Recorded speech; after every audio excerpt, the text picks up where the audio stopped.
this is really cool. I'd like to welcome our first presenter, Joanelle Romero. Joanelle is joining us virtually and is the founder and CEO and president of the Red Nation Celebration Institute, the creative enterprise by Natives delivering to all people the stories that shape our world. Is the longest-running Native women-led Indigenous media arts and cultural nonprofit enterprise in the history of the entertainment industry. And what's even more cool was Joanelle just accepted the Trailblazer Award from the Location Manager Guild International Awards just many weeks ago. So congratulations on that, and looking forward to your presentation. So thank you. Good morning, everyone. And I'm so excited to be here. It's a privilege and an honor. My spirit name is Oyate Wiyankapowin, people who see this woman. And I'm a kinship to Lakota. Chief Leonard Crow Dog gave me that name when I was very, very young. And I want to thank everyone who is speaking.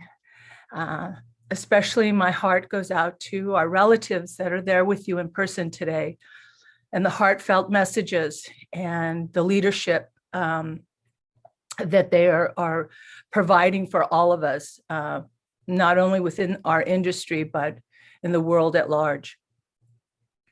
I want to acknowledge all of my ancestors that are standing here with me and that have come before me so that I can be standing here with all of you. I don't take my position in this industry lightly. It's something that I've worked really hard for. It's something that my ancestors have laid the ground for me to stand here in and with all of you. I want to acknowledge Chief Dan George, because we're the only Native film festival in the world that has the Chief Dan George Award that we give annually in November at our film festival. And I'm so happy, it brought tears to my eyes that his name was mentioned and honored today. I also want to acknowledge that our sister Sasheen Littlefeather is being honored today at the Academy, and how that is bringing a healing that we absolutely need in our film industry when it comes to our people, our relatives, and moving us forward.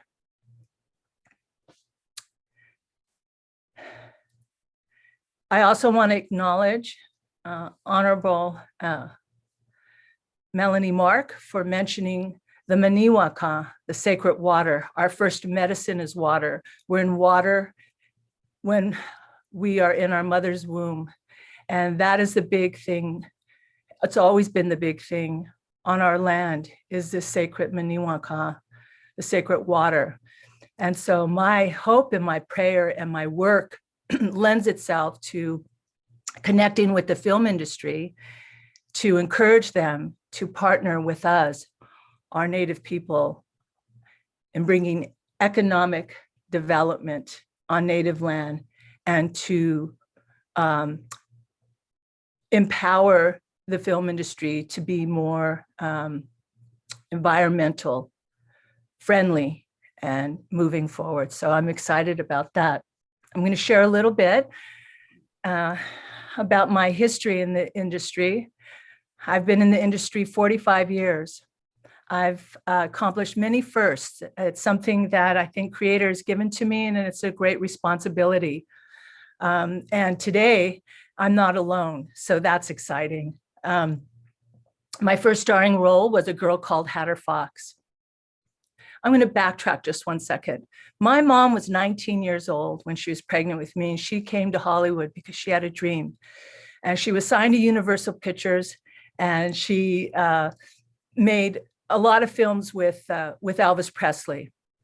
And Elvis had these women that danced around him, and my mom was one of the ones that he trusted. And so she did several films with him. And my mom took me to work with her. So I grew up on the MGM lot. I wasn't raised on a reservation. I was raised in Hollywood. And So, so I grew up on the MGM lot watching and learning my craft on all areas, from a very young girl to, the crew, all the elements of that, all the departments, the actors, the directors, the producers. For that, I'm so grateful to my mom.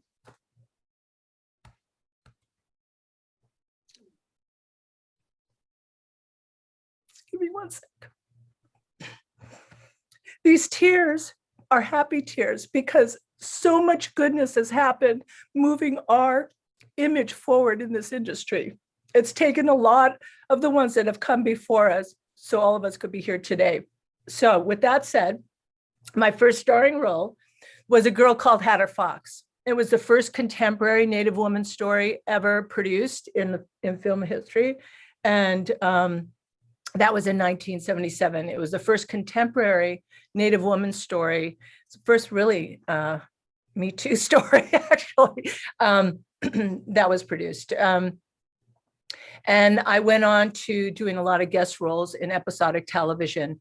And then a feature film that I'm very proud to have been a part of is George Harrison's last film that he produced called Powwow Highway. That is the film that really broke the glass ceiling in the industry in regards to our Native narrative. However, it wasn't directed by a Native person, but the story was so Native and all Native cast and so many other elements to it. And it is a very powerful film, Powwow Highway. And it was directed by Jonathan Wax. And stars Gary Farmer, Nate Martinez, and myself, and Amanda Weiss. And then, I just realized, and I kept looking around, like, where are our Native women in film and television? Where are we?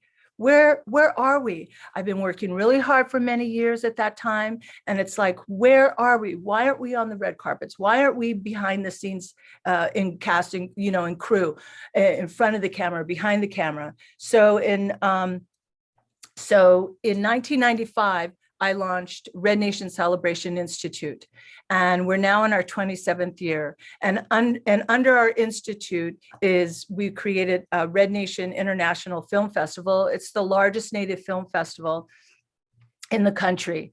And we also created Native Women in Film and Television and All Media. That has its own film festival and award ceremony. And we have Native Indigenous Student Academy for Cinematic Arts. So we can bring the next generation up with us and stand with us and empower them to have a creative outlet on and off the reservations. We launched our Red Nation Television Network before Netflix or before any other streaming company was thinking about streaming. And I'm very proud of that, because when I first started that, everyone said, you can't do that. I said, yes, I can. And so we did. And it's gorgeous. And under that, we have our year-round programs. But one of the things that I'm really excited about is our partnership with LMGI. And they have been so inclusive and empowering for our Native people behind and in front of the camera. So we launched RNCI Crew, and we partnered with LMGI. And we also launched our California Native Film Commission and our New Mexico Native Film Commission. I want to talk about something that's really important. In regards to creating first. In 2000, I directed a film called American Holocaust. When it's all over, I'll still be Indian. And that film speaks to the issue of who could say who's Indian or not. And that is a topic that's so prevalent in our film industry and in our communities. And I'm not sharing this lightly. This is a very very dear to my heart. And that's why I directed and produced and wrote this film. Because we as Native peoples can't afford to throw our people away. We need to welcome them and empower them. And the enrollment, the doctrine of discovery, it was created for us to separate and weed out. So when we are here today, empowering each other and being inclusive and having these hard conversations sometimes, and sometimes beautiful conversations, it's important. It's important to put everything on the table so that we can all move forward, so our children can have a legacy, they can have a career in this industry. That film went on to be shortlisted for an Academy Award in 2000. I'm the first Native filmmaker to be shortlisted for an Academy Award. But then something fabulous happened. Last year, another Native filmmaker was shortlisted. And today, our festival, which is happening November 1st through the 30th, another filmmaker is being considered, has been considered qualifying for Academy Awards. So this is all things that are be inclusive and empowering for all of our nations. We're Native and Indigenous, and our industry is just really, for the first time, really looking at this.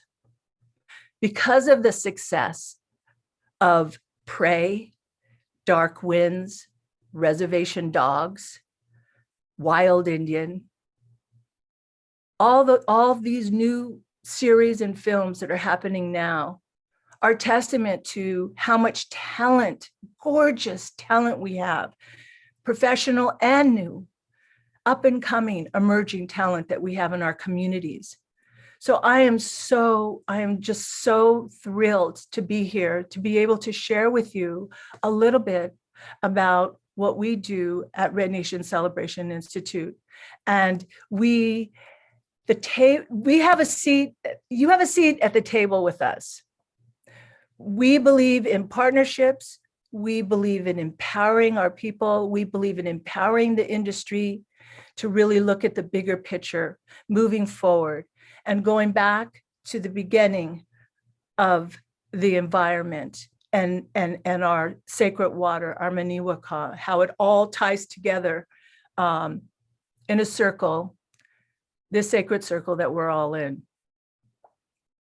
And I'm thank you so much for having me share a few of my words, but I want to say this I'm so proud of. Our board of directors is so excited about this. We are just thrilled, and we're still dancing all over the place and I still get emotional when I think about that night that we received this, because the LMG Trailblazer Award. I want to thank everyone for listening, and I encourage you to visit Red Nation Celebration Institute and get involved. Thank you, Joanelle. That was amazing.